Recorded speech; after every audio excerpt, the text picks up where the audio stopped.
Bagaimana? Setelah 2 bulan tidak bertemu, aku telah menyelesaikan pengembangan Laut Qi dan Tianku. Apakah kamu terkejut? Li Yan tertawa sedikit puas. Cukup bagus. Ye Xuan berkata dengan santai. Bukankah ini luar biasa? Sekarang kita berlatih bersama lagi. Apakah Anda terkesan dengan kecepatan kultivasi saya? Li Yan sedang berbicara ketika Ren Zhongmi keluar dari aula belakang. Tepat saat dia hendak berbicara, tatapan matanya tiba-tiba berubah sedikit saat dia melihat Ye Xuan. Dia menatap Ye Xuan sejenak dan bertanya, auramu lebih kuat dari sebelumnya, tetapi kamu masih seorang master seni bela diri setengah langkah. Dia memang seorang pendekar bela diri setengah langkah, jawab Ye Xuan. Ren Zhongmi mengamatinya dengan saksama lagi dan bertanya dengan heran, apakah kamu masih melatih Laut Qi dan Tianmu? Memang terus membuka Laut Qi dan Tian. Melihat bahwa dia sudah melihatnya, Ye Xuan mengakuinya. Sudah berapa kali meningkat? Sudah 12 kali meningkat. Ren Zhongmi bertanya lagi. Ya, Ren Zhongmi menunjukkan ekspresi terkejut dan memuji ya, setelah Laut Qi dan Tian mencapai 10 kali lipat, akan semakin sulit untuk membuka penghalang kekacauan. 10 kali lipat hampir mencapai batasnya. Sangat sedikit orang yang dapat membuka Laut Qi lebih dari 10 kali lipat. Setelah mendengar apa yang dia katakan, Ye Xuan tidak mengoreksi tebakannya 12 kali, tetapi hanya tersenyum. Faktanya, Ye Xuan telah membuka Laut Qi dan Tiannya 20 kali lebih besar. Jika hal ini diketahui orang lain, itu akan membuat banyak orang takut. Ren Zhongmi mengulurkan tangan dan menepuk punggung Li Yan, lalu berkata dengan tegas, apakah kamu melihatnya? Dibandingkan dengan Ye Xuan, kecepatan latihanmu tidak ada apa-apanya. Apakah kamu masih begitu bangga dengan dirimu sendiri? Saat kamu kembali, berlatihlah lebih keras. Li Yan membalas, menyelesaikan pengembangan Laut Qi dan Tian 10 kali lipat dalam 2 bulan sudah cepat, oke. Bahkan Tetua Suci mengatakan itu sangat cepat. Selain itu, saya mengembangkan Laut Qi dan Tian 10 kali lipat dalam 2 bulan, sementara Ye Xuan hanya mengembangkannya 2 kali lipat lagi. Kau tahu betul, setelah Laut Qi dan Tian terbuka 10 kali lipat, setiap penggandaan tingkat kesulitan akan lebih sulit daripada gabungan tingkat kesulitan sebelumnya. Meskipun Ye Xuan hanya naik dari 10 kali menjadi 12 kali, itu lebih sulit daripada milikmu dari 1 kali menjadi 10 kali. Ren Zhongmi memberinya pelajaran dalam suasana hati yang buruk. Selama Laut Qi dan Tian 10 kali lebih besar, akan mungkin untuk mencapai ranah sekte bela diri. Mengapa perlu membuka area yang begitu luas? Li Yan bergumam. Kau tahu, bagaimana mungkin Lautan Qi dan Tian dengan kekuatan 10 kali lipat dapat dibandingkan dengan Lautan Qi dan Tian dengan kekuatan 12 kali lipat. Setelah Lautan Qi dan Tian dengan kekuatan 12 kali lipat menjadi seorang master bela diri, kekuatan dasarnya akan jauh lebih kuat dari 10 kali lipat. Ren Zhongmi terus mengajar. Ye Xuan melihat bahwa kedua tuan dan murid itu benar-benar berdebat satu sama lain, dan mereka tampaknya memiliki hubungan yang baik. Li Yan bergumam, hei. Aku tidak percaya, aku juga ingin terus membuka Laut Qi dan Tianku dan mengembangkannya 12 kali lipat. Kamu boleh mencoba, tapi jangan memaksakan. Meskipun semakin besar Laut Qi dan Tian yang dibuka, semakin baik, itu tidak akan pernah lebih baik daripada kultivasi. Ren Zhongmi menunjukkan ekspresi mengenang di wajahnya, dan melanjutkan dulu, Sekte Tianjian kita memiliki seorang senior tua yang juga bersumpah untuk membuka Lautan Qi 12 kali lipat untuk meletakkan fondasi yang paling kokoh bagi jalur seni bela diri di masa depan. Hari demi hari, tahun demi tahun, dia menyerang penghalang kekacauan, tetapi setelah Laut Qi dan Tian mencapai 10 kali lipat, kesulitan untuk membukanya berada di luar imajinasi. Apa yang terjadi selanjutnya? Li Yan sedikit tidak sabar. Melihat Ren Zhongmi menyesap teh di tengah pidatonya, dia langsung bertanya.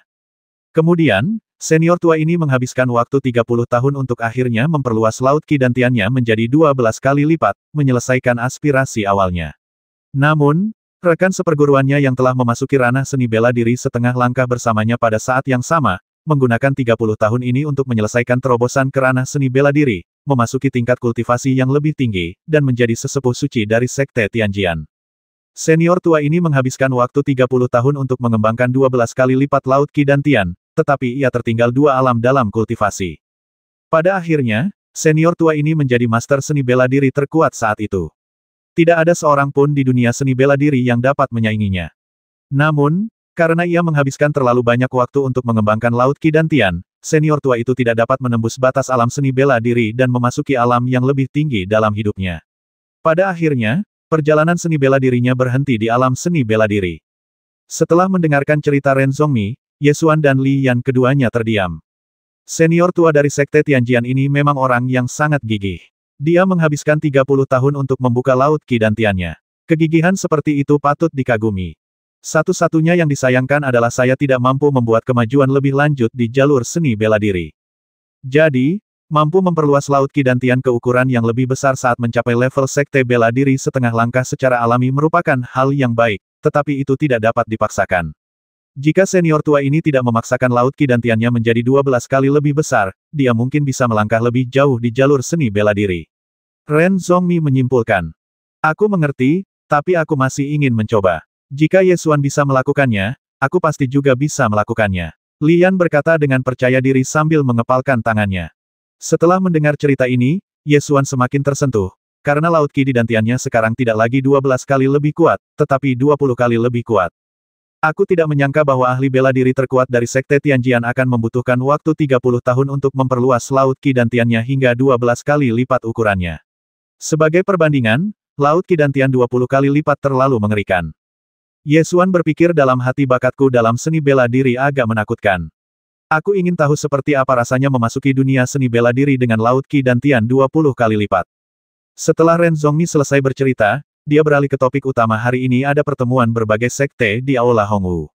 Melihat waktu, kita akan pergi ke sana. Ye Xuan, kamu baru saja tiba di ibu kota kekaisaran, apakah kamu perlu istirahat? Tak perlu. Baiklah, ayo kita pergi ke sana sekarang. Ucap Ren Zhongmi. Lalu dia membawa sekelompok murid dari Aula Pedang menuju Aula Hongwu di dinasti Zhou Agung.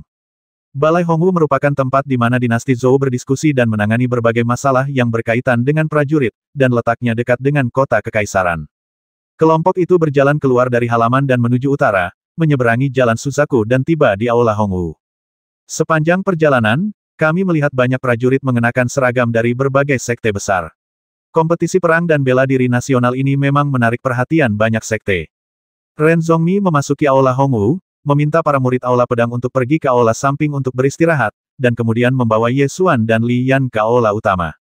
Begitu memasuki Aula Utama Aula Hongwu, aku melihat banyak tetua dari sekte besar dan para jenius sekte dalam, masing-masing dari mereka memiliki aura yang kuat. Begitu Ren Zhongmi memasuki Aula Utama, beberapa tetua sekte memberi hormat kepadanya. Ren Zhongmi menanggapi dengan senyuman, tampak sangat berwibawa. Bagaimanapun, Sekte Tianjian adalah salah satu dari 3 sekte utama di Pegunungan Abadi. Kecuali Sekte Piao Miao dan Lembah Senmu, sekte lain memang perlu bersikap hormat saat bertemu dengan para tetua sekte dalam Sekte Tianjian. Setelah sebagian besar orang tiba, seorang pejabat dari Balai Hongwu yang berusia 40-an atau 50-an tahun keluar dan menyapa mereka dengan suara keras, "Para tetua yang terhormat, saya Wei Gaofeng dari Balai Hongwu. Saya di sini untuk menyambut Anda atas nama yang mulia. Silakan duduk." Para tetua sekte yang hadir duduk dalam 2 baris, dan Wei Gaofeng memerintahkan orang-orang untuk menyajikan teh. Setelah semua orang duduk, Wei Gaofeng dengan hormat menangkupkan tinjunya ke arah orang pertama di barisan kiri dan kanan dan berkata, "Pertama-tama, saya ingin mengucapkan terima kasih kepada 2 tetua dari Sekte Tianjian dan Sekte Piao Miao karena telah datang. Lembah Senmu berada dalam kondisi semi terpencil dan tidak suka berpartisipasi dalam pertikaian duniawi. Selain itu, jumlah pengikutnya sangat sedikit, jadi tidak ada seorang pun yang dikirim untuk berpartisipasi dalam perang nasional ini. Oleh karena itu, hanya Sekte Tianjian dan Sekte Piao Miao yang berasal dari 3 sekte Gunung Abadi Utama, dan tentu saja para tetua kedua sekte ini duduk di kursi pertama. Itu tugas kami." Ren Zhongmi dan tetua Sekte Piao Miao menjawab bersamaan. Saat kedua belah pihak saling berbasa-basi, Ye Xuan merasakan tatapan tajam ke arahnya. Saat menoleh, dia melihat seorang wanita berdiri di belakang tetua Sekte Piao Miao. Dia adalah Ling Feishuang. Untuk acara besar seperti perang nasional atau kompetisi bela diri, wajar saja jika mengirimkan murid-murid terkuat. Ling Feishuang adalah yang terbaik di antara generasi muda Sekte Piao Miao, jadi tidak mengherankan jika dia muncul di sini. Namun, ketika Ye Xuan melihatnya, dia masih sedikit terkejut, tetapi ekspresi di wajahnya tetap tenang. Dia telah melupakan masa lalu saat dia mengalahkannya, dan dia akan memperlakukannya sebagai orang asing saat dia melihatnya lagi. Ye Xuan menatapnya dengan tenang, lalu berbalik untuk melihat murid-murid dari sekte lain. Namun, semakin tenang mata Ye Xuan, semakin gelisah pula Ling Feishuang.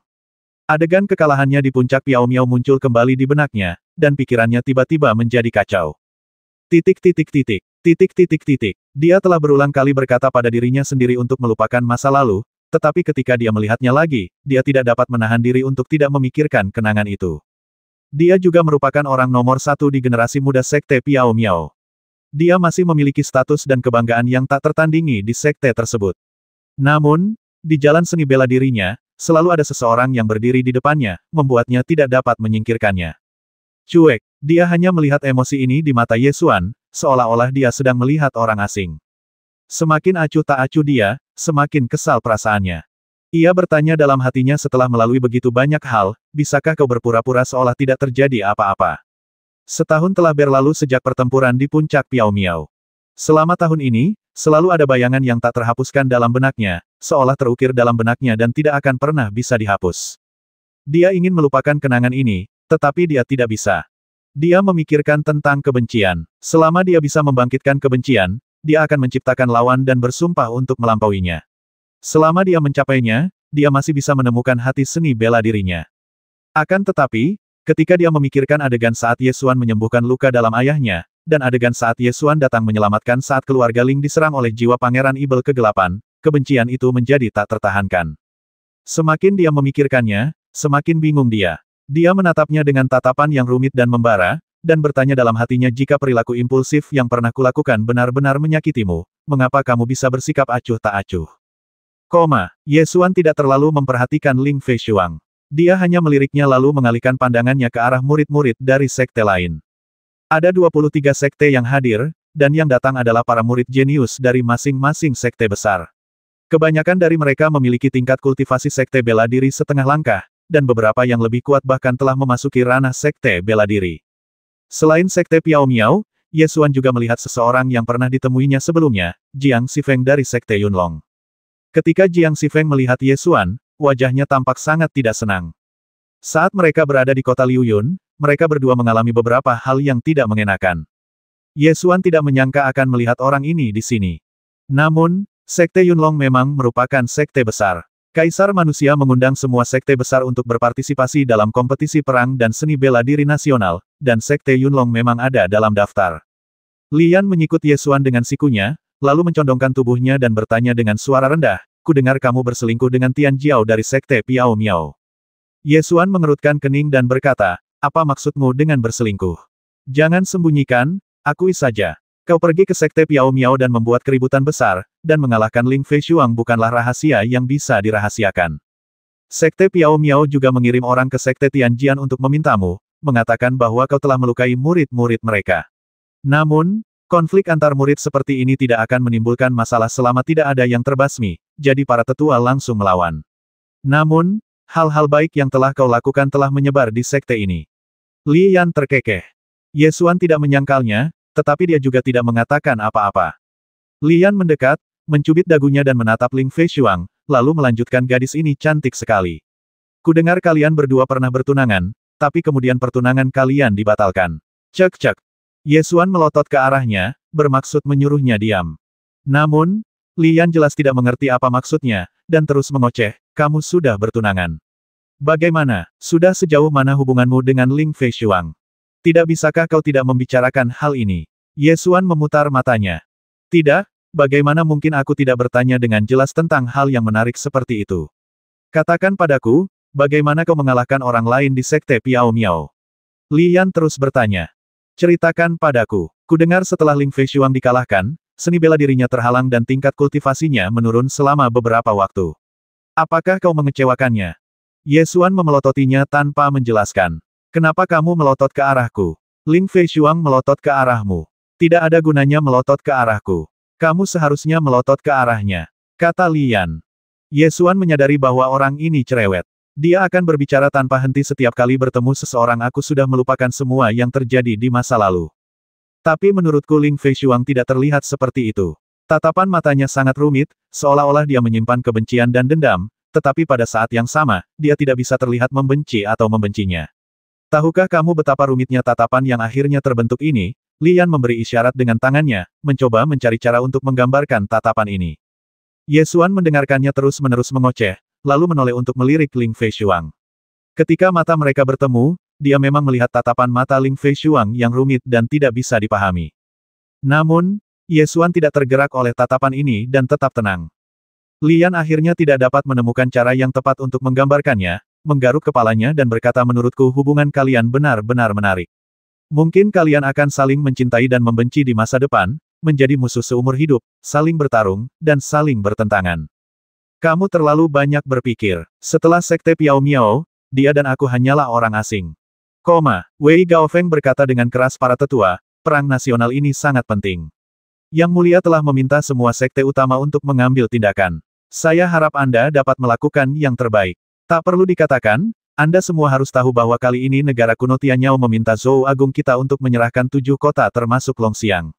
Ini sangat keji. Oleh karena itu, kita tidak boleh kalah dalam perang nasional ini. Jiang Xifeng segera berteriak, katakan saja padaku bagaimana cara bertarung.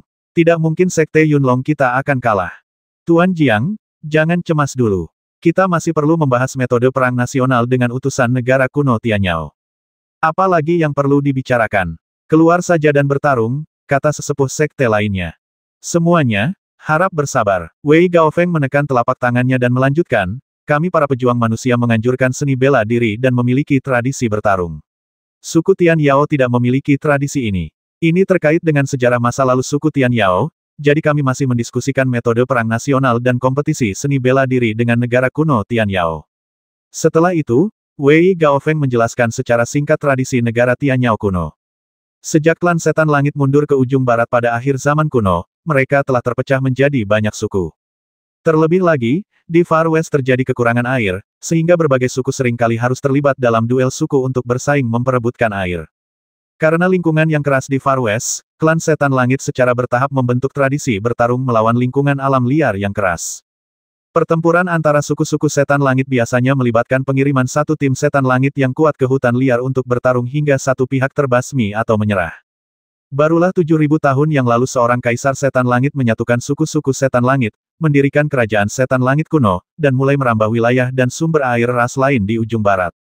Hingga hari ini, negara kuno Tian Yao telah menguasai seluruh wilayah barat jauh, dan semua ras penduduk asli wilayah barat jauh telah menjadi budak suku Tian Yao. Kebiasaan duel suku terus berlanjut, sehingga negeri Tian Yao kuno percaya bahwa perang nasional dan kompetisi seni bela diri harus dilakukan sesuai dengan tradisi suku Tian Yao. Tidak peduli bagaimana kita bertarung, selama aku di sini, kita akan memenangkan pertempuran, tidak peduli bagaimana kita bertarung. Jiang Xifeng berkata sambil melirik layar di aula belakang Aula Hongwu, berusaha untuk tampil lebih anggun. Orang di balik layar adalah Putri Lan Zhen. Kecantikan Putri Lan Zhen yang memukau telah menyebar ke seluruh Zhou Agung, dan dia telah mencapai usia yang tepat untuk dipilih sebagai selir. Oleh karena itu, para pria berbakat dan luar biasa yang ingin memenangkan hati Putri Lan Zhen berbaris dalam lingkaran di sekitar Chaohua. Jiang Xifeng dan Putri Lan Zhen berasal dari sekolah yang sama, jadi mereka dekat satu sama lain. Kompetisi perang nasional ini adalah waktu yang tepat untuk menunjukkan kemampuan mereka, jadi mereka tentu tidak boleh melewatkan kesempatan itu. Tak lama kemudian seorang kasim kerajaan membawa hasil perundingan itu. Setelah membacanya, Wei Gaofeng mengumumkan, Yang Mulia Putra Mahkota telah berdiskusi dengan Putra Mahkota Kuilong dari negeri Ibel Surgawi kuno dan menentukan format kompetisi perang nasional. Karena kebiasaan dan tradisi kedua belah pihak berbeda, maka akan diadakan 2 pertempuran sesuai dengan tradisi kedua belah pihak. Pada pertempuran pertama, masing-masing negara akan mengirimkan 100 orang untuk bertempur di Sungai Snowy. Jika 1 orang tewas, melarikan diri, atau menyerah, maka ia akan kehilangan 1 bagian. Sungai Suehe adalah sungai yang melintasi pegunungan Panlong dan mengalir dari ujung barat ke Vietnam Utara. Sungai Snow membeku selama setengah tahun, dan kedua tepiannya tertutup hutan. Medannya berbahaya dan ada monster tingkat tinggi di mana-mana. Itu adalah tempat yang sangat berbahaya.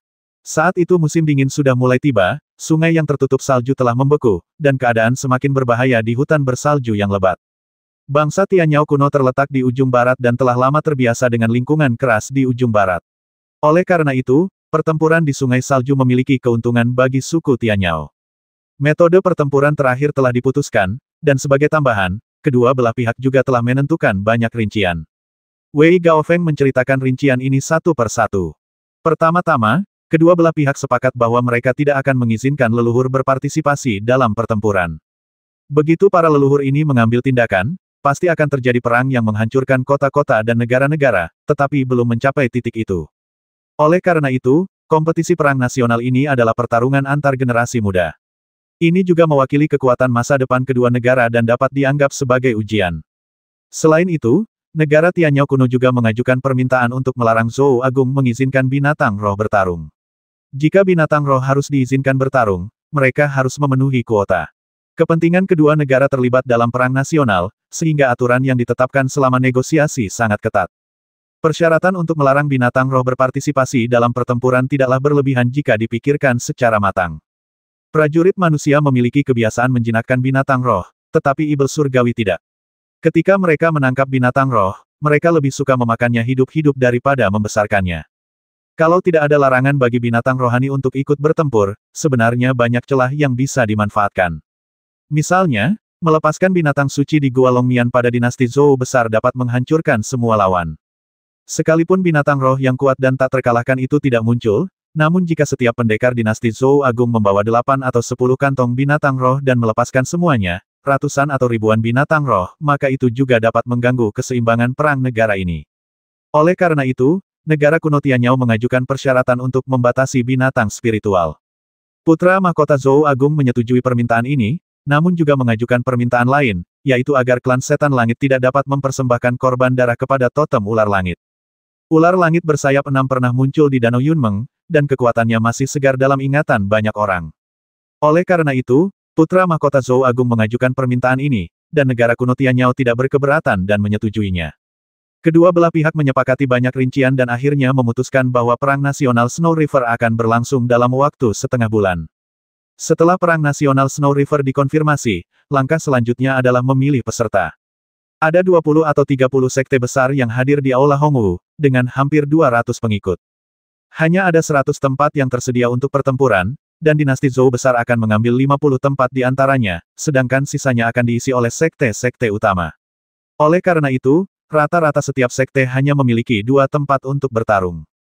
Kaisar manusia menjanjikan banyak keuntungan untuk perang nasional ini. Dia mengeluarkan lebih dari 1000 pil Lingyuan kualitas sedang ke atas, serta banyak harta karun tingkat suci. Bahkan ada rumor bahwa Kaisar manusia akan memilih seorang suami untuk Putri Lan Zhen dalam perang nasional ini. Oleh karena itu, semua jenius seni bela diri dari berbagai sekte besar ingin berpartisipasi dalam kompetisi seni bela diri nasional ini dan memenangkan keindahan. Semuanya, silakan datang ke arena seni bela diri Akademi Hongwu. Yang Mulia Putra Mahkota akan secara pribadi memilih kandidat untuk kompetisi. Setelah Wei Gaofeng menjelaskan semua detail perang nasional ini, dia memberi isyarat kepada semua orang untuk mengikutinya ke arena seni bela diri di belakang. Arena seni bela diri Akademi Hongwu sangat besar. Pada saat ini, kereta kekaisaran berhenti di depan arena seni bela diri. Putra mahkota Jun Tianyi dari dinasti Zhou besar telah duduk di panggung tinggi, siap untuk memilih kandidat untuk pertempuran.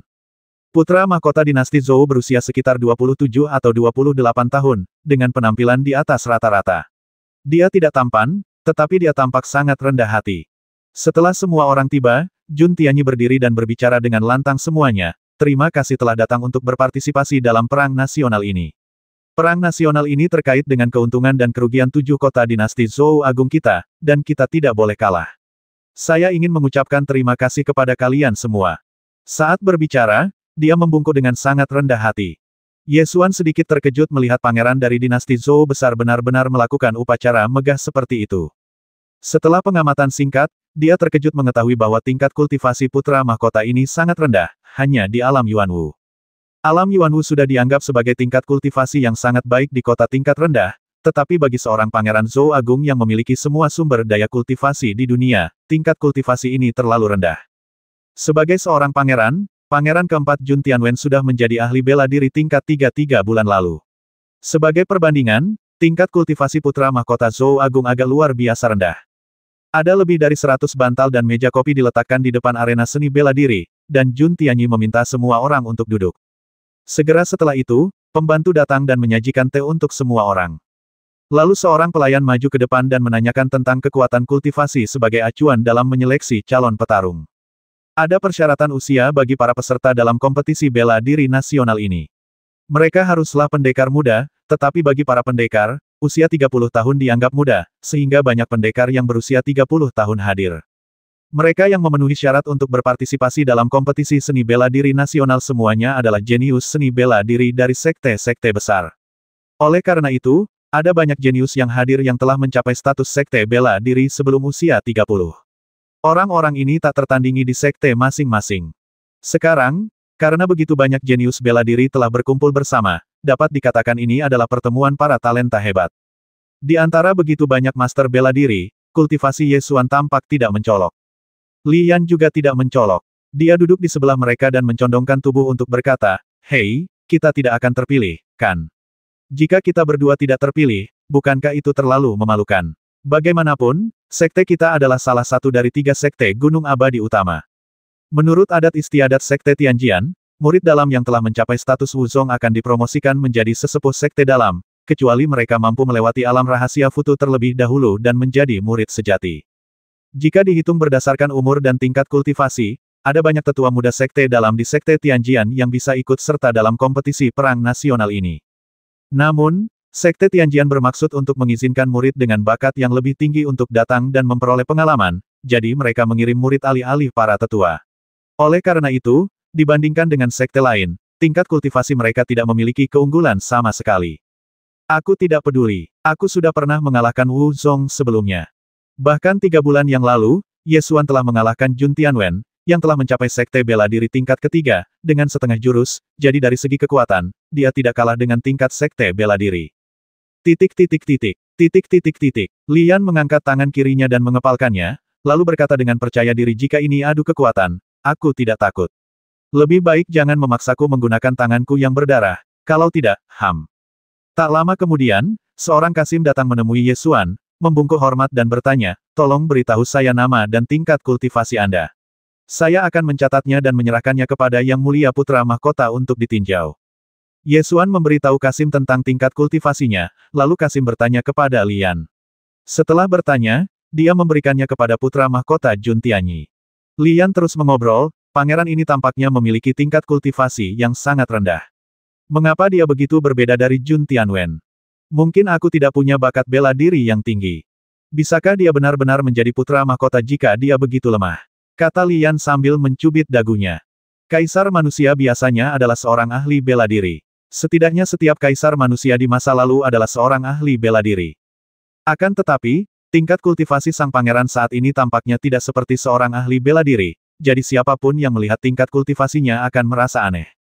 Kudengar Jun Tianwen dan pangeran tidak akur. Menurutmu, apakah akan ada perebutan tahta di masa depan? Dalam hal kultivasi, Jun Tianwen jauh lebih kuat daripada pangeran, dan Jun Tianwen dikatakan memiliki janin reinkarnasi paling murni dari keluarga Jun. Aku ingin tahu seperti apa masa depan pangeran ini. Li Yan berkata dalam hati.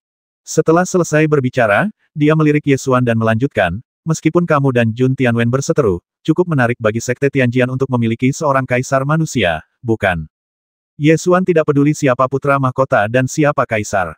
Saat keduanya tengah berbincang, Kasim itu turun lagi, membungkuk hormat di hadapan Ye Xuan dan berkata, Tuan Ye, Yang Mulia Putra Mahkota mengundang Anda untuk maju dan berbincang-bincang. Ye Xuan berdiri dan mengikuti Kasim itu ke Jun Tianyi. Dia mengangguk sebagai tanda salam tetapi tidak melakukan penghormatan formal apapun. Jun Tianyi berdiri untuk menyambutnya. Tuan Ye, silakan duduk. Ye Xuan duduk di bantal di sampingnya. Tuan Ye, Anda ingin minum teh atau anggur? Tanya Jun Tianyi. Acak. Jun Tianyi berkata kepada putri mahkota di sampingnya Miaoyin, sajikan teh untuk Tuan Ye.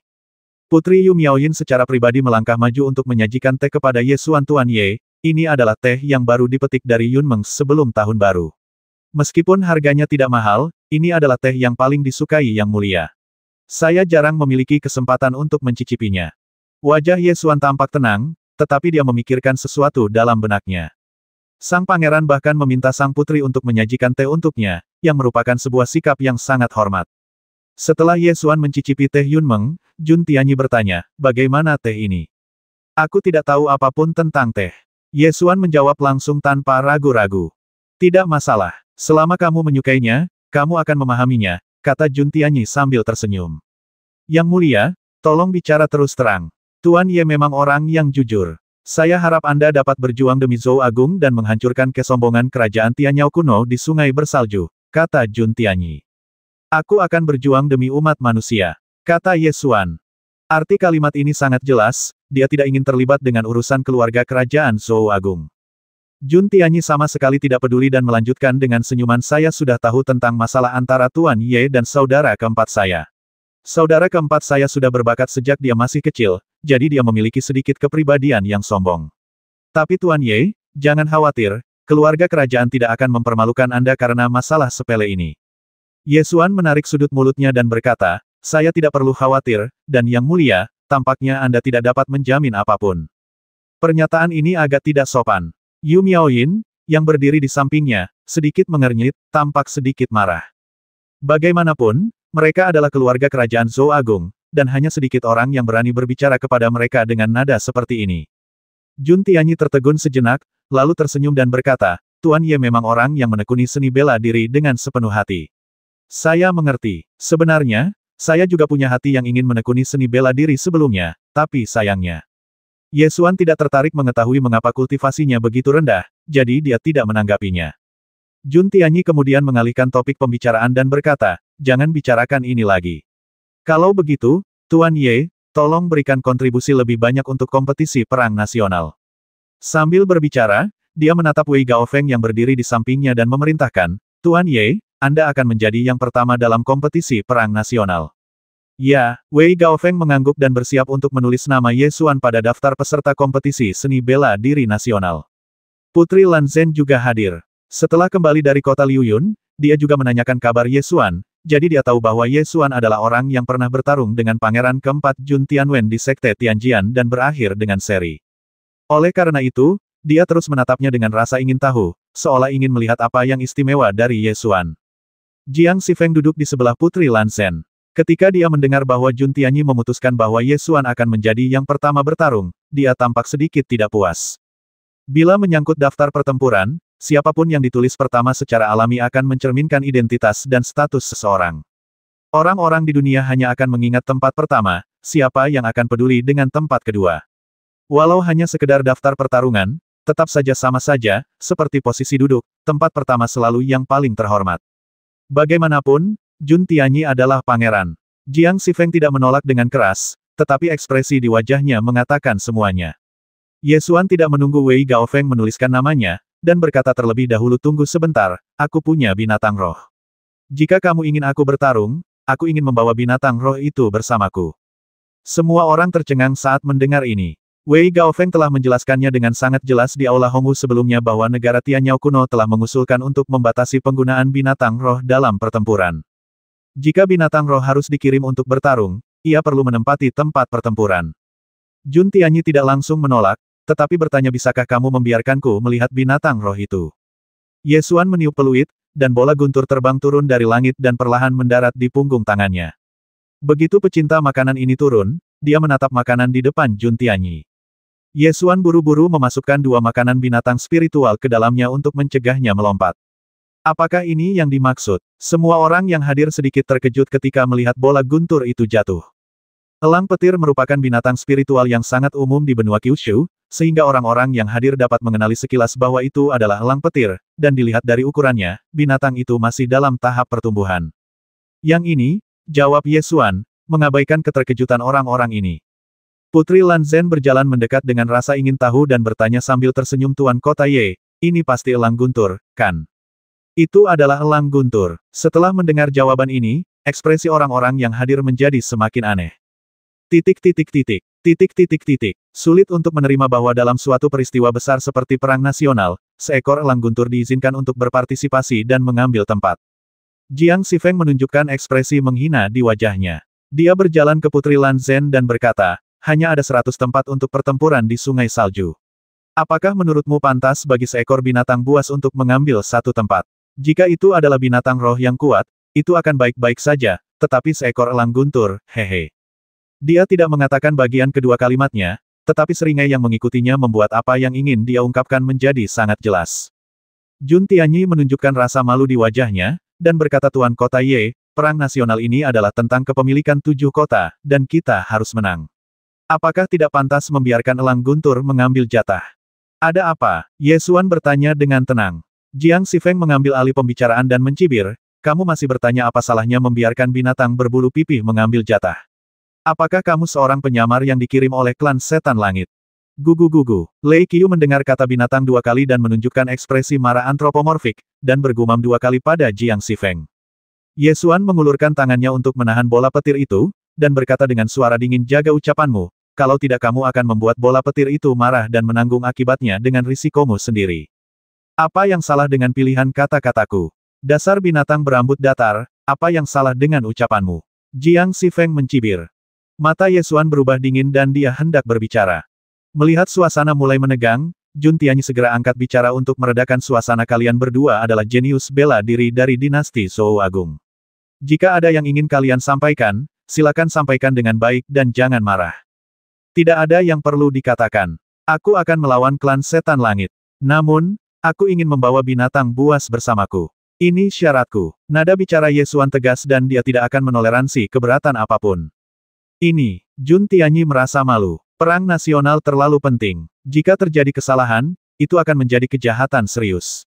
Tidak masuk akal membiarkan binatang roh tingkat Qiwu mengambil tempat dalam pertempuran. Putri Lan Zhen sangat cerdas dan memiliki hubungan baik dengan putra mahkota sejak kecil. Ia tersenyum dan berkata, Tuan Kota Ye, mengapa repot-repot memengaruhi situasi keseluruhan untuk masalah sekecil ini? Kakakku begitu khawatir dengan perang nasional sehingga ia tidak bisa beristirahat dengan baik selama lebih dari sebulan. Elang petir hanyalah binatang roh tingkat Qiwu. Menurutku Tuan Kota Ye hanya bercanda dan tidak serius. Siapa bilang aku tidak serius? Aku serius. Ye Xuan berkata dengan tegas. Putri Lan Zhen tertegun, dia menoleh untuk melihat Jun Tianyi, dengan ekspresi tak berdaya di wajahnya. Padahal kalau yang mengajukan permintaan konyol itu orang lain, sang pangeran tinggal meminta saja orang itu pergi tanpa berkata apa-apa lagi. Alasan mengapa Jun Tianyi masih bisa mentolerirnya sampai sekarang adalah karena dia mendengar bahwa Ye Xuan telah melewati level dan bertarung dengan Jun Tianwen hingga seri. Selain itu, ia juga menerima pesan dari orang lain yang memintanya untuk mengikuti Ye Xuan. Itulah sebabnya dia akan dengan serius mempertimbangkan permintaan konyol Ye Xuan. Putri mahkota secara pribadi mengisi ulang cangkir teh Yun Meng milik Ye Xuan dan berkata dengan anggun, Tuan Kota Ye, kudengar bahwa Anda cukup berbakat dalam seni bela diri. Yang Mulia Putra Mahkota dan aku sudah lama mendengar tentang Anda. Yang Mulia Putra Mahkota berkata dahulu kala bahwa dia ingin mengenal Anda. Perang nasional ini memang sangat penting dan tidak boleh ada kesalahan. Banyak orang di istana yang menonton, dan beberapa hal tidak dapat diputuskan oleh Yang Mulia Putra Mahkota saja. Bagian ini diucapkan dengan sangat indah. Bagian ini tidak hanya mengungkapkan rasa terima kasih sang pangeran, tetapi juga secara samar-samar mengungkapkan kesulitan-kesulitannya, dan sama sekali tidak tiba-tiba. Wanita ini tidak sederhana, Ye Xuan tidak bisa menahan diri untuk tidak menatapnya dua kali lagi. Namun, Ye Xuan tidak terpengaruh oleh kata-katanya. Tidak peduli betapa indahnya kata-kata itu, selalu ada makna lain di baliknya. Faktanya, sejak pertama kali bertemu dengan sang pangeran, Ye Xuan tahu bahwa pihak lain telah berulang kali menoleransi perilakunya yang agak nakal dengan tujuan untuk memenangkan hatinya. Jika itu adalah guru bela diri setengah langkah yang lain, sang pangeran tidak akan bisa menanggapinya dengan begitu serius. Alasan mengapa Jun Tianyi bersikap seperti ini pasti ada hubungannya dengan Jun Tianwen. Jawabannya tidak sulit ditebak, dan ada rumor di dinasti Zhou bahwa putra mahkota dan pangeran keempat tidak harmonis. Yang satu adalah seorang pangeran dengan tingkat kultivasi yang sangat rendah, dan yang satunya lagi adalah seorang pangeran yang memiliki embrio reinkarnasi paling murni dari keluarga Jun. Selama yang terakhir memiliki ambisi, konflik antara kedua belah pihak tidak akan dapat didamaikan. Ye Xuan tidak tertarik untuk ikut campur dalam pusaran perebutan tahta antar pangeran, maka dari itu sejak awal ia memang sengaja menjaga jarak dengan sang pangeran. Putri Lan Zhen mendekat dan berkata sambil tersenyum, Tuan Kota Ye, selama kita memenangkan perang nasional ini, ayah saya pasti akan memberi kita hadiah yang berlimpah. Jika Tuan Kota Ye dapat memberikan kontribusi yang baik dalam kompetisi ini, Anda dapat meminta sesuatu kepada ayah dan saudara laki-laki saya saat itu. Setelah dia selesai berbicara, sedikit rasa malu muncul di wajahnya, dan dia tersenyum sambil menutupi mulutnya dengan tangan, terlihat sangat cantik sehingga membuat orang merasa rileks dan bahagia. Seperti yang diharapkan dari seorang wanita yang tumbuh di istana, dia memiliki sopan santun yang bermartabat dan elegan, dan dapat dengan mudah membangkitkan minat pria. Lagi pula, kata-katanya ajukan beberapa permintaan dapat dipahami dalam banyak cara, termasuk jenis pemahaman yang membuat orang berpikir terlalu banyak. Ye Xuan mampu tetap tenang, sementara Jiang Xifeng di samping benar-benar terpesona oleh senyum manis Putri Lan Zhen. Namun, senyuman ini tidak ditujukan padanya, jadi mata Jiang Xifeng segera berubah marah. Dia berbalik dan menatap tajam ke arah Ye Xuan, lalu mendengus dingin, kau hanya seorang ahli bela diri setengah langkah, tetapi kau benar-benar berpikir kau adalah orang hebat. Dengan tingkat kultivasimu, Yang Mulia Putra Mahkota menempatkanmu di urutan teratas. Kau seharusnya berterima kasih, tetapi kau berani mengajukan permintaan yang konyol seperti itu. Bagaimana mungkin kau, seekor binatang berbulu datar, memenuhi syarat untuk mengambil tempat dalam pertempuran? Kata-katanya mengandung makna ganda, dan dapat diartikan sebagai kutukan pada Lei Ying, atau sebagai kutukan pada orang-orang. Setelah dia selesai mengutuk, dia merasa sangat bangga, menyapu bersih semua ketidakbahagiaan yang pernah dia rasakan sebelumnya di Floating Cloud City. Aku sudah memperingatkanmu, jaga ucapanmu, kata Ye Xuan dengan suara berat. Aku mengutuk, jadi apa? Binatang berbulu datar, binatang berbulu datar, teriak Jiang Xifeng. Jun Tianwen berulang kali menunjukkan rasa hormatnya kepada orang bijak dan rendah hati, tetapi Ye Xuan tidak pernah menunjukkan niat untuk bergabung dengannya, yang membuatnya sedikit tidak senang. Dia benar-benar ingin tahu apakah Ye Xuan memiliki kemampuan untuk menandingi kesombongannya. Sekarang setelah dia melihat mereka berdua terlibat dalam konflik, dia berhenti mengatakan apapun untuk menghentikan mereka. Wajah Ye Xuan menjadi gelap dan dia mendengus dingin. Bagus sekali. Karena kamu mengatakan burungku tidak memenuhi syarat untuk bertarung, maka aku ingin melihat kualifikasi apa yang kamu miliki untuk bertarung. Jiang Xifeng tertawa terbahak-bahak. Apa kualifikasi yang saya miliki untuk bertarung? Saya adalah anak ajaib sekte dalam sekte Yunlong, dan kultivasi saya telah memasuki ranah seni bela diri. Saya adalah seorang ahli seni bela diri, bagaimana mungkin Anda, seorang ahli seni bela diri setengah langkah, memiliki hak untuk menanyai saya? Ketika Putri Lan Zhen melihat keduanya akan berselisih, dia hendak berbicara untuk menghentikan mereka, tetapi ketika dia melihat Jun Tianyi tetap diam, dia segera mengerti apa maksud Jun Tianyi dan tidak berbicara. Tidak ada yang hebat tentang menjadi seorang wuzong. Kau mungkin tidak dapat mengalahkan burungku.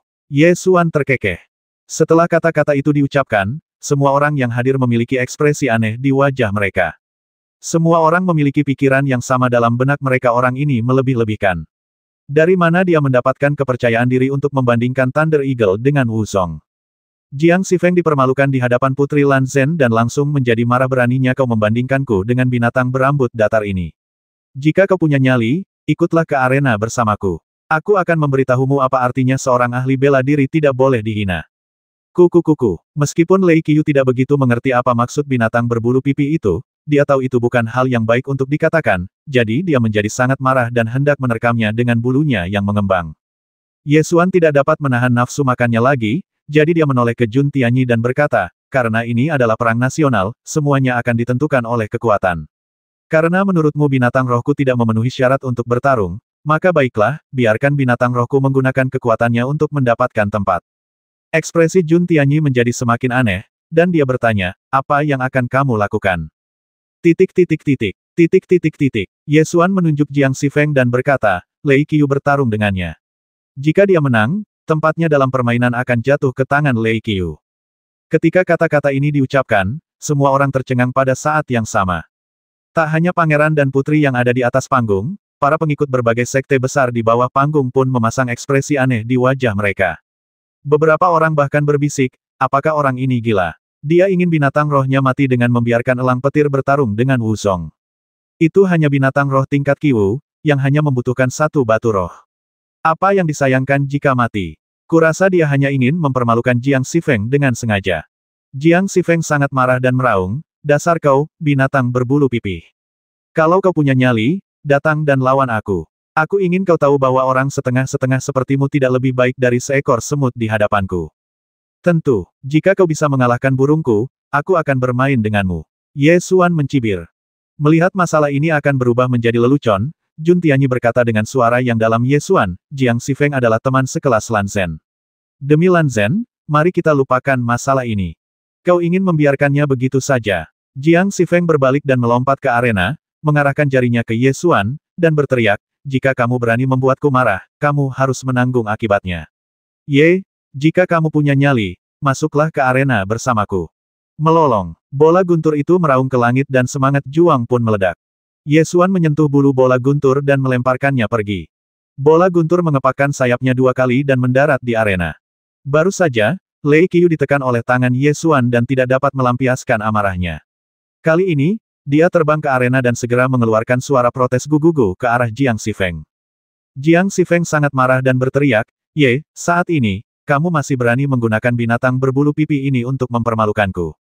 Bagus sekali, kalau begitu aku akan menghancurkannya sampai mati terlebih dahulu, baru kemudian aku akan menyerangmu. Ye Xuan memiliki ekspresi tenang dan tidak khawatir tentang bola guntur. Sejak beberapa bulan yang lalu di God of War Arena di kota Tianxiao, bola petir tersebut mampu membasmi level ke-9 dari alam bela diri spiritual dalam hitungan detik.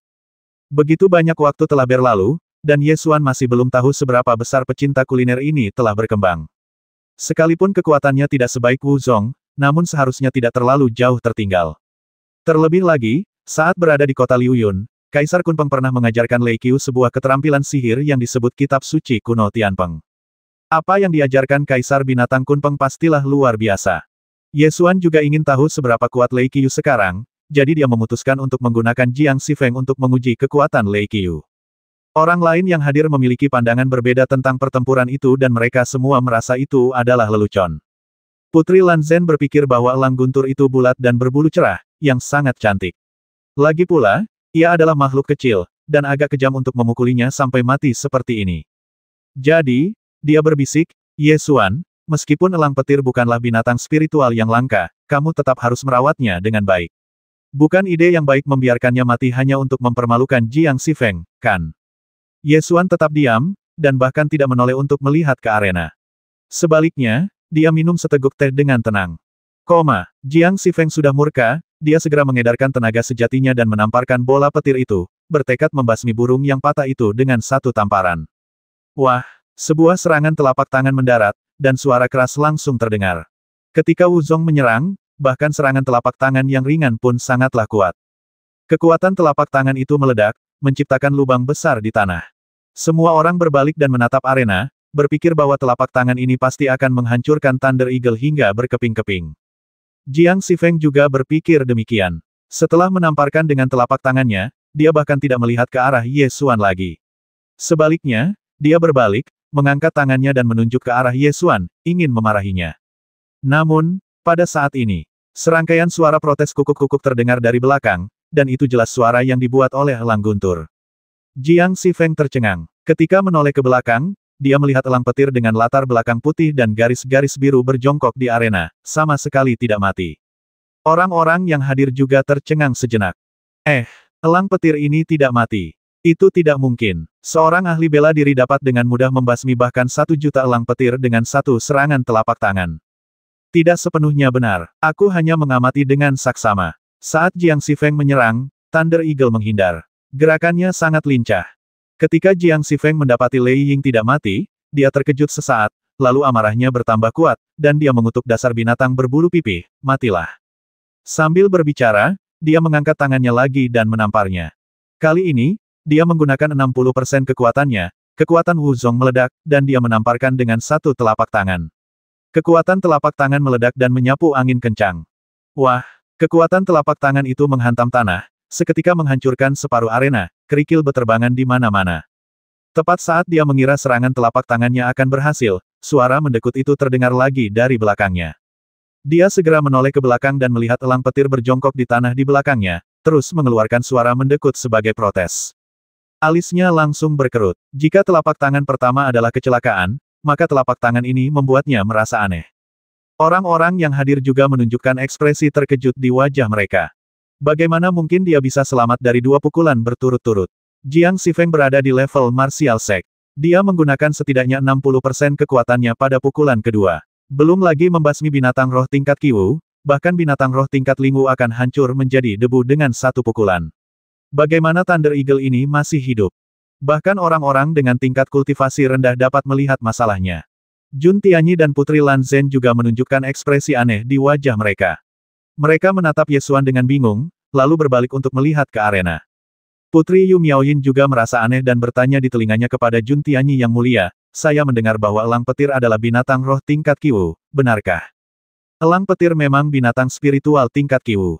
Jawab Jun Tianyi. Kalau begitu, pasti ada yang aneh dengan elang petir ini.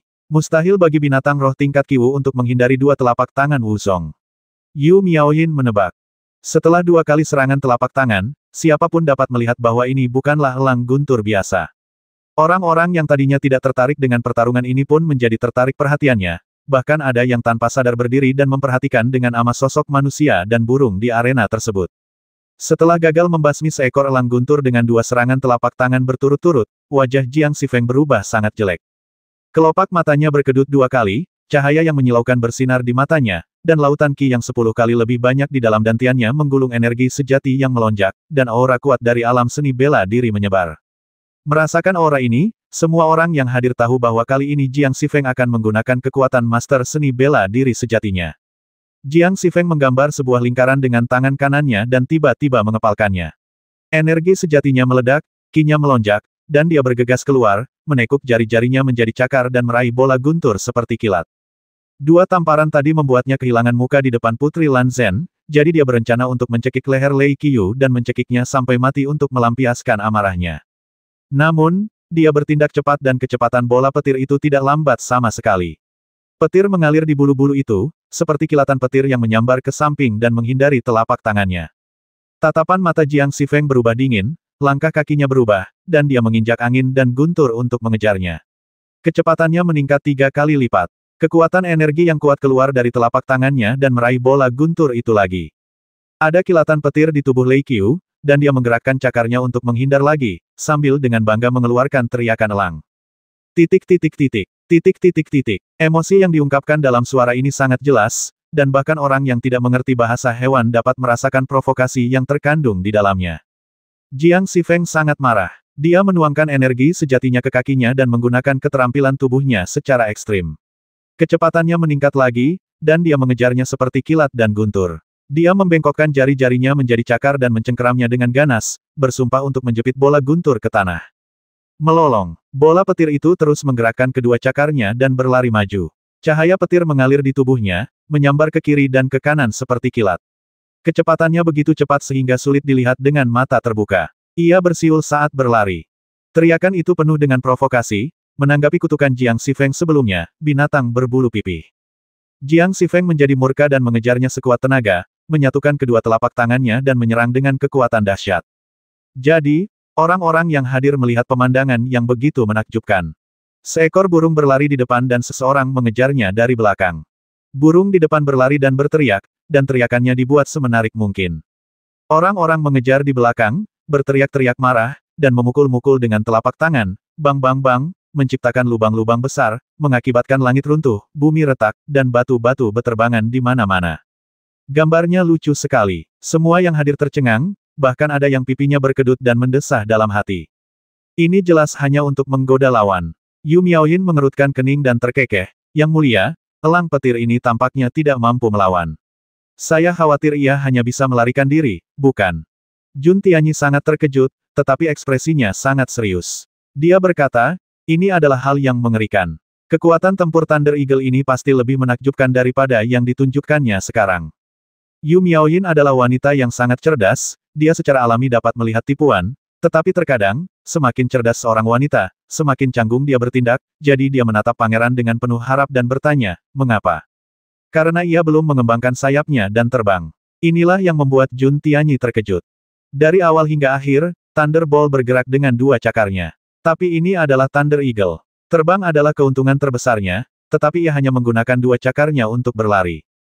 Apa indikasinya ini? Artinya lawan tidak memiliki kemampuan untuk memaksanya terbang. Namun, Jiang Xifeng adalah seorang jenius sejati di bidang seni bela diri. Mengerikan sekali bahwa bahkan seorang ahli bela diri pun tidak dapat memaksanya terbang. Semua orang yang hadir dapat melihat bahwa elang guntur ini sedang mempermainkan Jiang Xifeng dari awal hingga akhir. Semua orang menunjukkan ekspresi heran. Seekor elang guntur menggoda Wu Zong. Ini terlalu dibesar-besarkan. Tak seorang pun akan percaya kalau tidak melihatnya dengan mata kepalanya sendiri.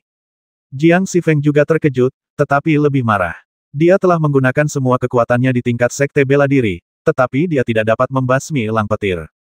Tentu saja ini bukan batasnya, dan dia belum menggunakan jiwa bela dirinya sejauh ini. Ekspresi ganas muncul di wajahnya. Dia mengepalkan tinjunya erat-erat, mengerahkan kekuatan roh bela diri di tubuhnya, memadatkannya di telapak tangannya, dan membantingnya ke tanah.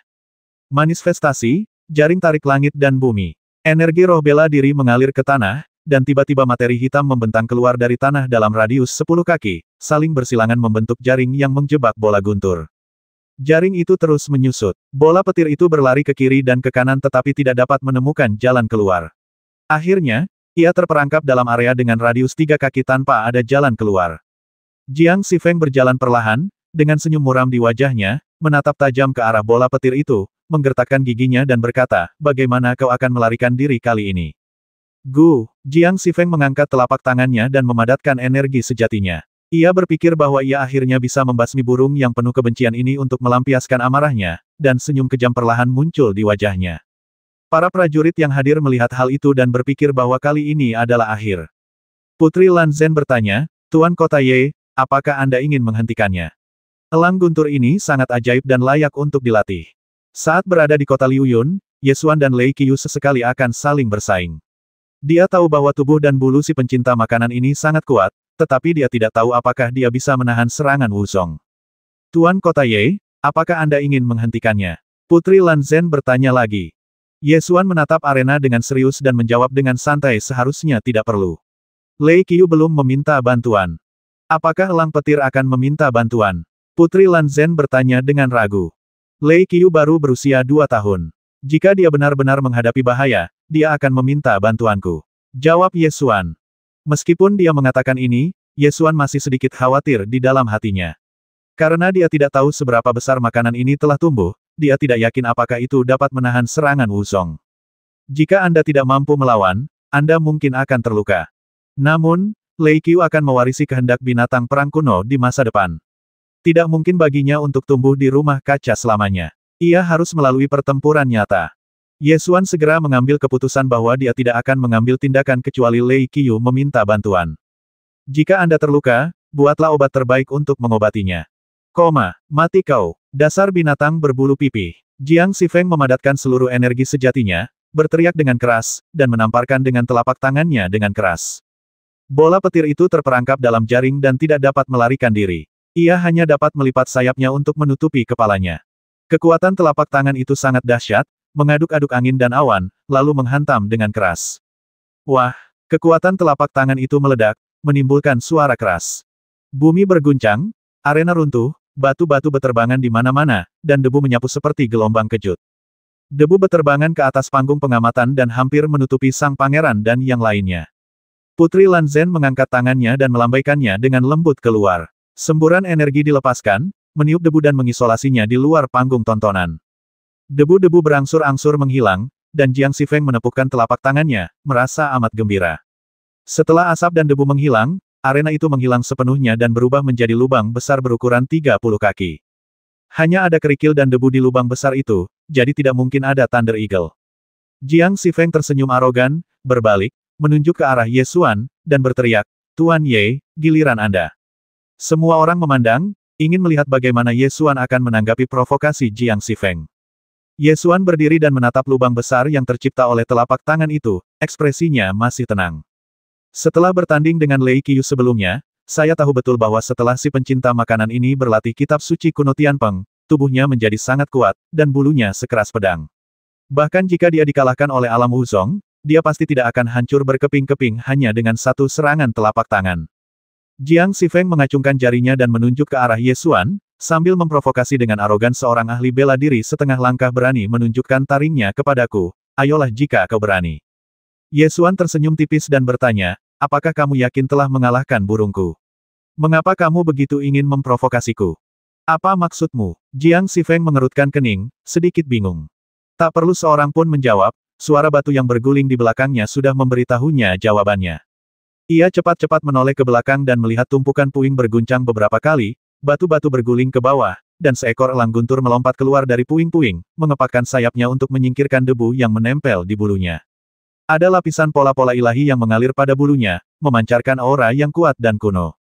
Kitab suci kuno Tianpeng. Ye Xuan segera menyadari bahwa ini adalah kitab suci kuno Tianpeng yang mengajarkan bola guntur kepada Kaisar Binatang Kunpeng. Jiang Xifeng terkejut saat melihat Thunder Eagle tampak tidak terluka. Telapak tangan yang baru saja dia pukul menghantam Thunder Eagle dengan sangat keras hingga menyebabkan tanah runtuh. Bagaimana mungkin Thunder Eagle dapat menahan serangan sekuat itu? Bukan hanya Jiang Xifeng yang terkejut, tetapi semua orang yang hadir juga menunjukkan ekspresi terkejut di wajah mereka. Pukulan telapak tangan tadi menciptakan lubang besar selebar 30 kaki. Anda dapat membayangkan betapa kuatnya itu. Akan tetapi, telapak tangan yang demikian mengerikan pun tidak sanggup membasmi seekor elang guntur. Tidak hanya gagal membasmi Thunder Eagle, tetapi bahkan tidak merusak satu pun bulunya. Elang petir ini belum mati. Seorang jenius dari Sekte Penjinak Binatang menunjukkan ekspresi terkejut. Sekte Penjinak Binatang adalah yang terbaik dalam menjinakkan binatang buas spiritual dan paling memahami kemampuan bertarung binatang buas spiritual. Namun, situasi saat ini benar-benar mengubah pemahamannya tentang Thunder Eagle.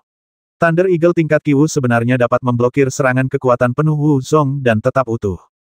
Elang petir ini benar-benar dapat menahan serangan penuh Wu Zong. Elang petir macam apa ini? Aku belum pernah mendengarnya sebelumnya. Semua jenius bela diri yang hadir memiliki tingkat kultivasi yang tinggi dan sangat jelas tentang kekuatan Wu Zong. Serangan telapak tangan tadi akan sulit untuk dilawan bahkan jika ditangani oleh Wu Zong dengan tingkat yang sama. Namun, elang guntur melompat keluar dari tumpukan batu tanpa cedera. Setelah bola guntur itu meloncat keluar, ia terus mengepakkan sayapnya untuk menyingkirkan debu yang menempel di bulunya, lalu menggunakan paruh elangnya untuk menyisir bulunya dengan rapi. Melihat Lei Qiu tampak aman dan sehat, Ye Xuan tersenyum dan berkata, Lei Qiu benci orang lain mengacak-acak bulunya. Kamu harus menjaga dirimu sendiri. Jika kamu tidak ingin kehilangan anggota tubuhmu, aku sarankan kamu untuk segera mengakui kekalahan. Wajah Jiang Xifeng kembali menjadi gelap, dan dia memarahi, dia hanya seekor binatang berbulu pipih, dan kau pikir kau memintaku untuk mengaku kalah. Aku akan menghancurkannya sampai mati hari ini.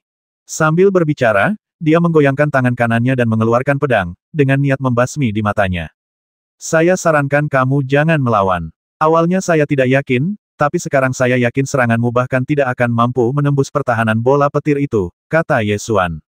Omong kosong, beraninya kau, binatang berbulu pipih, bicara tanpa malu-malu seperti itu. Pergilah ke neraka. Jiang Xifeng berteriak dengan marah, mengerahkan seluruh kekuatannya, dan menebas dengan pedangnya teknik pedang Senglong memotong gunung dan sungai. Pedang ini memotong energi pedang naga yang sangat tajam dan naik, yang terbang ke arah bola guntur dengan kecepatan tinggi. Lei Qiu menggunakan paruh elangnya untuk meluruskan bulu terakhir, lalu tiba-tiba melebarkan sayapnya, berubah menjadi seberkas petir, dan terbang ke langit. Melolong, ia terbang tinggi, berteriak ke langit, dan suaranya yang nyaring menembus angkasa. Segera setelah itu, bola guntur itu berbalik dan menukik ke bawah bagaikan kilat, sasarannya adalah Jiang Xifeng. Jiang Xifeng mendengus dingin, mengayunkan pedangnya ke langit dan menebas lagi energi pedang naga yang meningkat. Energi pedang tajam itu menebas ke arah langit, seolah membelah langit menjadi dua. Kekuatannya begitu kuat hingga mampu merobek kekosongan. Melolong, bersamaan dengan teriakan elang yang nyaring, pola-pola dewa kuno terpancar dari bola guntur, dan cahaya kemasan menyambar dalam kilatan petir, dan jatuh bagaikan meteor. Wah, petir itu bertabrakan dengan energi pedang, membentuk lingkaran pola dewa kuno, dan energi pedang itu pun runtuh seketika. Bola guntur itu melesat turun, dan disertai kilatan petir, bola itu menyambar dada Jiang Xifeng. Wah, Jiang Xifeng menjerit, terjatuh, dan menghantam tanah dengan keras. Suasana tiba-tiba menjadi sangat sunyi. Seorang jagoan bela diri benar-benar dikalahkan oleh elang guntur, dan dikalahkan dalam satu serangan tanpa ada ruang untuk melawan. Sebuah pertanyaan muncul di benak setiap orang yang hadir, bagaimana bisa elang petir yang begitu kuat ada di benua Kyushu. Setelah bola petir itu mengenai sasaran, ia terbang kembali ke panggung tontonan, mendarat di meja kopi, dan merentangkan sayapnya untuk memberi tos pada Ye Xuan. Ye Xuan mengulurkan tangan dan menepuk sayapnya, lalu melemparkan sepotong daging monster sebagai hadiah. Putra mahkota, putri mahkota, dan putri Lan Zhen yang duduk di sebelah mereka semua terdiam. Meskipun ekspresi mereka tidak banyak berubah, keheningan ini mengatakan semuanya. Ye Xuan menatap Jun Tianyi dan bertanya sambil tersenyum, permisi, bolehkah saya membawa binatang roh saya untuk bertarung? Jun Tianyi segera menunjukkan senyum hangat di wajahnya, dan berkata, dalam perang nasional, kita akan memilih yang terkuat untuk bertarung. Binatang buas ini memiliki kekuatan tempur yang luar biasa, jadi wajar saja jika ia bertarung. Setelah selesai berbicara, dia menoleh ke Wei Gaofeng dan mengumumkan wasiatnya, Tuan Kota Ye adalah yang pertama dalam daftar kandidat untuk kompetisi perang nasional. Kau akan membawa serta binatang rohmu. Ya, Wei Gaofeng langsung setuju, mengambil pena dan menulis nama Ye Xuan dengan rapi di daftar, dan menandai binatang roh di sebelahnya. Di bawah panggung tontonan, Jiang Xifeng memanjat sambil memegangi dadanya. Meskipun energi sejatinya telah berubah menjadi kekuatan yang kuat untuk melindungi tubuhnya, ia masih terkena pukulan keras dan darahnya mengalir deras, menderita luka dalam yang parah. Dikalahkan oleh elang guntur, akan lebih memalukan untuk tetap tinggal di sini. Dia menekan kebencian yang luar biasa di dalam hatinya dan terhuyung-huyung keluar. Tidak ada yang melihatnya lagi. Tak lama kemudian, daftar peserta perang nasional Sungai Snowy pun ditetapkan. Selain Ye Xuan, Ling Feishuang juga ada dalam daftar. Selain itu, Li Yan juga terpilih dalam daftar pertempuran. Selain itu, seorang tetua baru dari Aula Pedang Sekte Tianjian juga terpilih. Setelah menyelesaikan daftar pemain untuk dilawan, Ye Xuan bersiap untuk pergi, tetapi diundang ke Istana Pangeran oleh seorang Kasim yang dikirim oleh Jun Tianyi. Di Istana Pangeran, Ye Xuan bertemu dengan seorang pria, Ku Liusang, pemilik arena perang Dewa Kota Tianxiao. Ketika Ku Liusang melihat Ye Xuan, dia tersenyum dan mengepalkan tangannya untuk menyambutnya. Lama tidak berjumpa, saya harap kamu baik-baik saja. Ye Xuan membungkuk padanya dan mengatakan sesuatu yang sopan. Karena aku bertemu Ku Liusang di Istana Pangeran, itu berarti dia seharusnya menjadi ajudan Jun Tianyi. Tidak heran dia berani menghadapi Jun Tianwen secara langsung tanpa rasa takut. Ternyata dia memiliki pendukung di belakangnya. Aku tidak menyangka bahwa setelah tidak melihatmu selama beberapa bulan, kau sudah menjadi penguasa kota, kata Ku Liusang. Itu hanya kota kecil di perbatasan, kata Ye Xuan santai. Kudengar bahwa Tuan Kota Ye seorang diri telah mengangkat kota Liuyun dari kota tingkat pertama ke kota tingkat ketiga. Ini bisa dianggap sebagai keajaiban. Ku Liusang memuji. Ye Xuan tahu bahwa ini hanya ucapan sopan. Meskipun kota Liuyun telah memproduksi pil Ling Yuan, kota itu terlalu kecil dan masih jauh dari kota tingkat ketiga yang sebenarnya. Malam, Ku Liusang memesan meja di Menara Xianle dan mengundang Ye Xuan untuk minum. Menara Xianle adalah menara musik paling terkenal di ibu kota dinasti Zhou besar. Konon katanya, sering kali terdengar alunan musik dari sitar yang dimainkan di Menara Xianle, sehingga membuat orang betah berlama-lama di sana. Menara Xianle tidak hanya memiliki musik, tetapi juga tarian. Bernyanyi dan menari adalah gambaran paling autentik dari Menara Xianle. Ini adalah anggur giok paling terkenal dari Menara Xianle. Cobalah. Ku Liusang mengangkat gelasnya untuk bersulang. Ye Xuan mengambil gelas anggur dan menyesapnya. Anggur itu lembut dengan sedikit rasa manis, yang memang unik. Suara merdu piano datang dari balik tirai mutiara, seperti manik-manik perak yang jatuh di piring giok, sangat menyenangkan bagi telinga. Ketika alunan musik piano mencapai klimaks yang penuh gairah, sekelompok penari berjalan memasuki aula, memegang kipas besar di tangan mereka, menari dengan anggun, dan menjaga seorang wanita. Kesepuluh kipas itu terbuka dan tertutup bagaikan kelopak bunga yang sedang mekar. Perempuan di tengah seolah terlahir dari bunga tersebut. Titik. Begitu wanita ini muncul, seluruh aula tampak menjadi cerah. Cantik, wanita itu sangat cantik, dengan fitur-fitur yang halus dan tubuh yang anggun. Payudaranya penuh dan bulat, yang dibentuk dengan memikat oleh rok panjang yang lembut dan berlengan lebar. Area putih salju yang luas terekspos di luar bagian atas tabung, dan belahan dada yang memikat terlihat samar-samar. Wanita itu menari dengan baju lengan panjangnya bagaikan peri di tengah angin, begitu cantiknya hingga membuat orang terpesona. Ye Xuan tidak dapat menahan diri untuk tidak menatapnya selama beberapa detik lagi. Bagus. Seseorang di aula langsung bersorak keras. Seorang pemuda berpakaian mewah segera mengeluarkan sebuah permata yang berkilauan dan melemparkannya ke atas meja kopi sambil berteriak, "Kemarilah dan minumlah bersamaku, dan permata ini akan menjadi milikmu." Setelah penari cantik itu selesai menari, ia membungkuk, lalu berbalik dan berjalan ke belakang panggung tanpa melirik sedikit pun permata berkilauan di atas meja kopi. Pemuda berpakaian mewah itu diabaikan dan menjadi sangat marah. Dia juga minum anggur, jadi dia mulai mengumpat dan meneriakkan beberapa patah kata. Ku Liusang melihat Ye Xuan menatap penari tadi, dan bertanya sambil tersenyum, "Tuan Kota Ye, apa pendapatmu tentang Nona Huachang barusan?" "Dia memiliki wajah yang cantik dan tubuh yang anggun," komentar Ye Xuan. "Yang mulia putra mahkota tidak punya waktu untuk datang, jadi biarlah saya yang menjamu Anda. Anda adalah tamu kehormatan putra mahkota, dan tidak ada yang berani menolak Anda selama yang Anda inginkan." Ku Liusang berkata dan berteriak keras, "Silakan undang Nona Huachang keluar untuk minum." Tidak lama kemudian, Huachang keluar setelah berganti pakaian baru, berjalan di depan Ye Xuan, dan membungkuk. Meskipun sikapnya penuh hormat, wajahnya tidak berekspresi dan agak dingin. Pemuda berpakaian mewah yang telah membuang permata tetapi masih gagal mengajak Huachang minum bersamanya langsung kesal. Ia membanting meja dan berdiri sambil mengumpat, "Aku yang mengajak Huachang minum bersamaku dulu, dari mana kau datang, nak?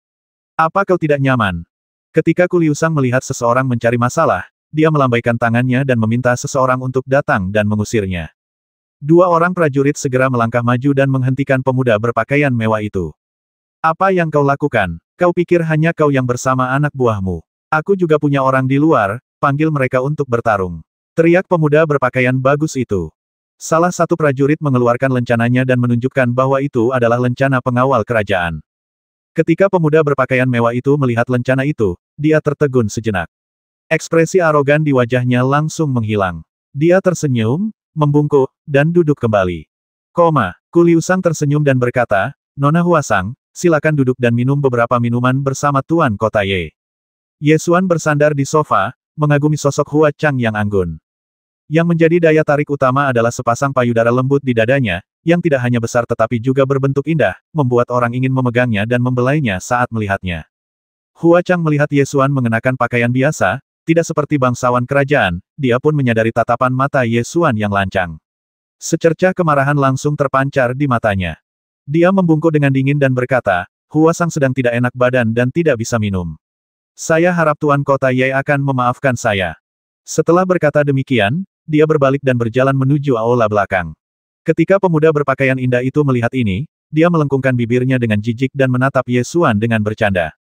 Dia baru saja bertanya kepada seseorang dan mengetahui bahwa Ye Xuan adalah penguasa sebuah kota tertentu. Namun, jika bukan karena perang nasional ini, hanya sedikit orang yang akan mendengar nama kota Liuyun. Setelah penyelidikan yang cermat, pemuda berpakaian mewah itu menemukan bahwa kota Liuyun hanyalah kota kelas 1 di daerah perbatasan setengah tahun yang lalu. Kota tingkat pertama di daerah perbatasan tidak sebaik keluarga biasa di ibu kota dinasti Zhou besar. Pemuda berpakaian mewah itu langsung mencibir dan berkata, kupikir kau orang penting, tapi ternyata kau hanya wali kota di kota kecil di daerah perbatasan.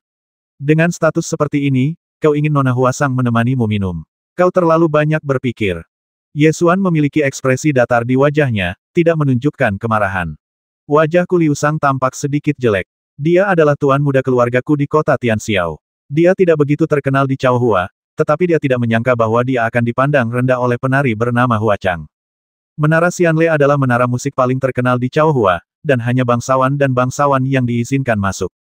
Gadis-gadis di gedung itu tidak akan dengan mudah menemani minum. Bahkan jika tuan muda dari salah satu dari 10 keluarga teratas di ibu kota kekaisaran datang, gadis itu akan mengabaikannya jika dia tidak mau. Terlebih lagi, ada beberapa gadis berbakat di Menara Xianle, dan donatur mereka mungkin adalah pangeran dari dinasti Zhou Agung. Oleh karena itu, bahkan jika tuan muda dari keluarga terkenal yang memasuki Menara Xianle ditolak, mereka tidak berani membuat masalah. Ye Xuan berdiri dan bersiap untuk pergi, lalu berkata kepada Ku Liusang, menurutku, kita harus berhenti minum di sini hari ini. Kita akan terlambat untuk kembali, dan seseorang akan mengkhawatirkanmu. Tuan Kota Ye, tunggu sebentar. Nona Hua Chang pasti salah paham. Bagaimana kalau kita naik ke atas dan minum beberapa gelas lagi? Ku Liusang mencoba membujuknya. Ye Xuan mengira Xiang Ling masih menunggunya di halaman Qingsu. Jika dia pulang terlalu malam, gadis kecil itu mungkin tidak bisa tidur, jadi dia berjalan keluar lebih baik tidak usah. Ku Liusang segera berdiri untuk membujuknya agar tetap tinggal, dan berkata dengan suara rendah, silakan naik ke atas untuk berbicara, ada seseorang di atas yang ingin bertemu dengan Anda. Ye Xuan menebak secara kasar siapa orang di atas sana. Setelah memikirkannya, dia merasa lebih baik menjelaskan beberapa hal terlebih dahulu, jadi dia naik ke atas bersamanya. Di kamar pribadi di lantai 2, seorang pria berdiri membelakangi pintu, memandang keluar jendela ke pemandangan malam Sungai Liuyue. Sungai Liuyue adalah sungai yang mengalir melalui kota Chaohua. Dengan pemandangan indah di kedua sisi sungai, sungai ini secara bertahap telah menjadi tempat yang elegan di mana para cendekiawan dan kaum terpelajar berkumpul. Pada malam hari, banyak rumah dan perahu wisata yang mengapung di sungai. Lampu-lampu pada rumah dan perahu wisata menghiasi seluruh sungai menjadi sungai bintang yang bersinar terang. Begitu Ye Xuan memasuki ruang pribadi, dia mengenali bahwa pria di depan jendela adalah Pangeran Jun Tianyi.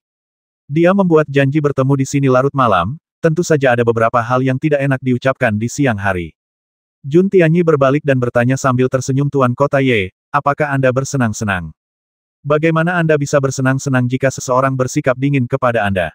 Namun, Ye Xuan tidak benar-benar marah, dan menjawab dengan santai, tidak apa-apa. Jun Tianyi tentu saja tahu apa yang baru saja terjadi di lobi lantai bawah, jadi dia memerintahkan Kasim pergi, panggil Hua Sang. Kasim itu menerima perintah itu dan pergi. Mereka bertiga duduk di ruang pribadi dan pembantu datang untuk menuangkan anggur. Tidak lama kemudian, penari bernama Hua Sang berjalan ke ruang pribadi dan memberi hormat kepada Jun Tianyi. Salam, Yang Mulia. Ekspresinya masih tenang, tetapi tidak terlalu dingin.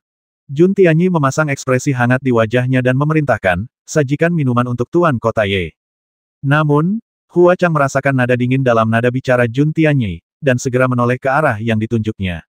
Ia melihat Ye Xuan, dan sedikit keterkejutan langsung terpancar di matanya. Dia segera mengerti dari mana datangnya nada dingin dalam suara sang pangeran. Dia tidak menyangka bahwa tamu yang tadi duduk di lobi lantai bawah tiba-tiba menjadi tamu kehormatan sang pangeran. 370.